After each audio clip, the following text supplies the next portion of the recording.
Hello everyone, so this is the next video in the series of the PYQ for UGC Net Sociology। तो यहाँ पे हम unit 7 के PYQs जो हैं वो सॉल्व कर रहे हैं। यूजीसी नेट में आपकी टोटल सिलेबस में 10 यूनिट है, हम यूनिट वाइज PYQ सॉल्व करेंगे and then question paper also will discuss later on. सब फैमिलियर क्वेश्चन ही आपको मिलेंगे क्योंकि हम PYQs के बेसिस पे ऑलरेडी चीज़ों को कवर कर लेंगे। तो this is the question with regard to books and author, again a factual question. Unit 7 में मैंने बताया काफी कुछ स्टैटिक जीके से रिलेटेड भी है।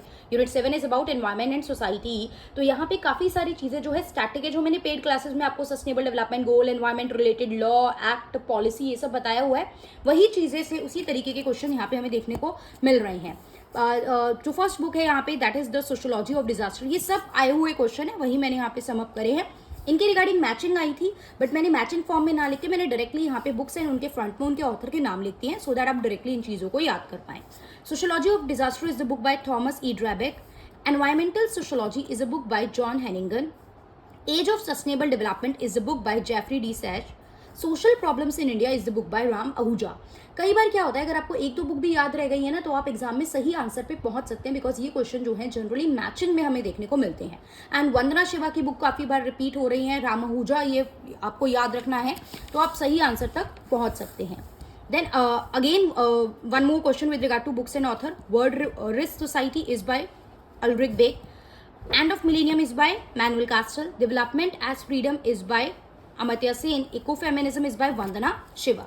तो these are the books and author. यहाँ पे आप देख सकते हैं प्रीवियस क्लासेस में भी बुक्स एंड ऑथर का हमने क्वेश्चन करा, 4 and 4 8 बुक्स यहाँ पे भी हो गई हैं, तो कितनी सारी बुक एक ही यूनिट से हो गई हैं कवर करने के लिए। Then we have the question with regard to personality and recognisation, कि इन पर्सनैलिटी को हम किस चीज से रिलेटेड मानते हैं। तो पहले हमारे पास नेम है पांडुराम हेगड़े, ये रिलेटेड थे एपिको मूवमेंट से। चिपको मूवमेंट से रिलेटेड मैंने आप लोगों को बताई थी कुछ पर्सनैलिटी के नाम in the very first question. MC Mehta Goldman environmental prize इन्हें मिला था। मारीमुथु योगनाथन को इको वॉरियर भी बोला जाता है। एंड अमृता देवी जो है एसोसिएटेड है बिश्नोई मूवमेंट से। Then there is a question of reasoning and assertion. मैंने बताया रीजनिंग असर्शन में क्या ऑप्शंस हमें मिलते हैं एग्जाम में, एंड रीजनिंग असर्शन के क्वेश्चन को किस तरीके से यहाँ पे हमें बिकॉज ऐड करके देखना होता है। Enhancing global consciousness is vital dimension of increasing environmental awareness. बिल्कुल ग्लोबल कॉन्शियसनेस होगी तभी एनवायरमेंट अवेयरनेस आएगी, बिल्कुल सही बात है। Because our choices in action are responsible for our action toward ecology. जो भी हम चीज़ चूज कर रहे हैं, लाइक डेवलपमेंट को आप चूज कर रहे हो, एनवायरमेंट को आप ऊपर रख रहे हो, या जो भी आपकी चॉइसेस हैं और जो जिस तरीके से आप एक्ट कर रहे हो वो इकोलॉजी को भी इम्पैक्ट कर रहे हैं।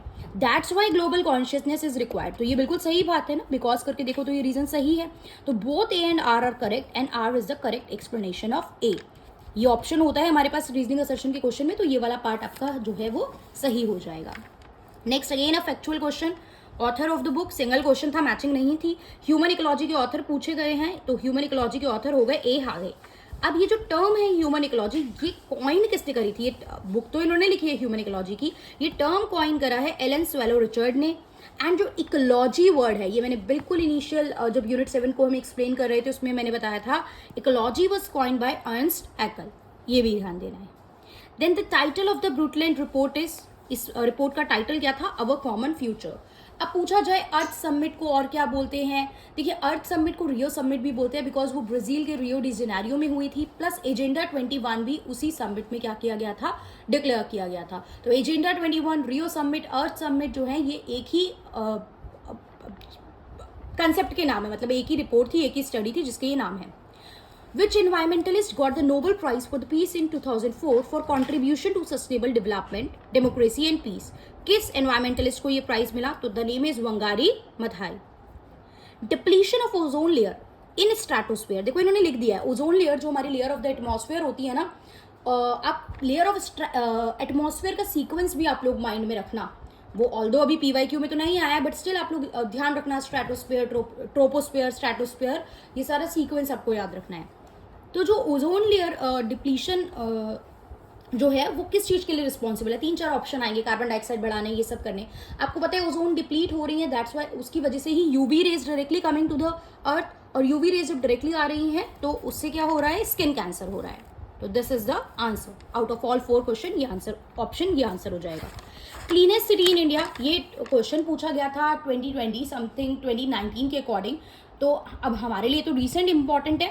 तो क्लीनेस्ट सिटी इन इंडिया, उसमें 2 पूछी गई थी, 4-5 नाम दे रखे थे, आपको बतानी थी 2 मोस्ट क्लीनेस्ट सिटी। तो यहाँ पे हमने टॉप 3 देख ली हैं, that is Indore, Surat and Navi Mumbai. ये 3 टॉप 3 क्लीनेस्ट सिटी हैं as per the government of India survey, Swachh Survekshan report आती है, उसके अकॉर्डिंग ये टॉप 3 क्लीनेस्ट सिटी हैं। फिर मेजर ग्रीन हाउस गैसेस, अच्छा इसका क्वेश्चन भी यही आया था, top 2 major greenhouse gases पूछी गई थी। तो मैंने यहाँ पे as per the Kyoto protocol जो greenhouse gases in sequence mention की गई थी, वो मैंने इन सीक्वेंस ही लिख दी हैं। तो टॉप 2 में आप देख रहे हो कौन कौन सी आ रही है, carbon dioxide and methane, right. Top 2 में ये है, बट बाकी सारी मैंने लिख दी हैं। कार्बन डाइऑक्साइड हो गई, मीथेन हो गई, nitrous oxide, hydrofluorocarbon, perfluorocarbon, sulphur hexafluoride, nitrogen trifluoride, ये सब क्या है, these all are the gases, greenhouse gases, right. Now again question with regard to books and author, देखिए 4, 4, 8 एंड एक सिंगल 9 एंड 13 यहाँ पे हो चुके हैं। आज की क्लास में ही 13 बुक्स एंड ऑथर हमारे कवर हो रहे हैं, राइट। अब देखेंगे क्लिफर्ड ग्रेट्स की बुक है agriculture involution, the process of ecological change in Indonesia. Ecological change in Indonesia की बात कर रहे हैं क्लिफर्ड गर्ट्स, याद रखना है। ए अग्रवाल की बुक है एनवायरमेंटलिटी। वंदना शिवा की बुक स्टेइंग अलाइव, अभी पीछे एक बुक और देखी थी वंदना शिवा की, इको फेमिनिज्म। नेक्स्ट कौन सी हो गई, staying alive, women ecology and development. G A Cajete की बुक है indigenous community rekindling the teaching of the 7th fire. अब अगेन आई एम सेइंग, इस तरीके के क्वेश्चन जब मैचिंग में आते हैं तो जरूरी नहीं है, वैसे तो देखो जितने आ गए हैं उतने तो आप याद ही रखो, बिकॉज क्या पता मैचिंग में इनमें से 1-2 नाम दोबारा से हमारे आगे रिपीट हो जाए, कोई 2 नए नाम हो लेकिन 1-2 नाम भी अगर इसमें से रिपीट हो रहे हैं तो we can directly reach to the correct answer. फिर क्वेश्चन था, ये आपको टर्म दे रखी थी और आपको इनको अरेंज करना था in sequence, forestry day, heritage day, environment day, ozone day, population day. Ozone and environment की बात तो मैं आपसे पहले भी कर चुकी हूँ। एनवायरमेंट डे आता है 5th जून को, ओजोन डे आता है 16 सितंबर को। तो let's cover the other day also. World forestry day आता है 21 मार्च को, वर्ल्ड हेरिटेज डे आता है 18 अप्रैल को, environment day 5 June, ozone day 16 September and population day is on 11 जुलाई। तो एज पर दैट अगर हम सीक्वेंस देखेंगे तो देखिए टॉप 3 तो सीक्वेंस में ही लगे हैं, ए बी सी, उसके बाद E and then D. Clear, ये ही क्वेश्चन, मतलब इसी तरीके का क्वेश्चन था, आपको इनको इस सीक्वेंस में अरेंज करना था, तो ये हमारे पास आंसर आ गया।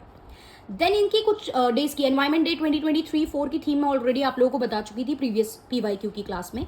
यहाँ पे आप देखेंगे theme of world forestry day क्या है, forest and innovation, new solution for a better world. Heritage day की थीम क्या है, discover and experience diversity. Ozone day की थीम क्या है, ozone for life. And population day 2023 की थीम क्या है, unleashing the power of the gender equality. Clear, so these are the certain PYQ with regard to unit 7। और देखिए generally जो है, जो ज़्यादा PYQ में मिलेंगे वो यूनिट 1 में मिलेंगे, 3 में मिलेंगे, मल्टीपल PYQs होंगे वहाँ पे हमारे पास अवेलेबल करने के लिए। सो ये यूनिट 7 के कुछ PYQ है, लेटर ऑन कुछ और भी अगर I will be able to find out तो वो भी मैं आप लोगों को कवर कराऊंगी इस सीरीज में ऐड करके।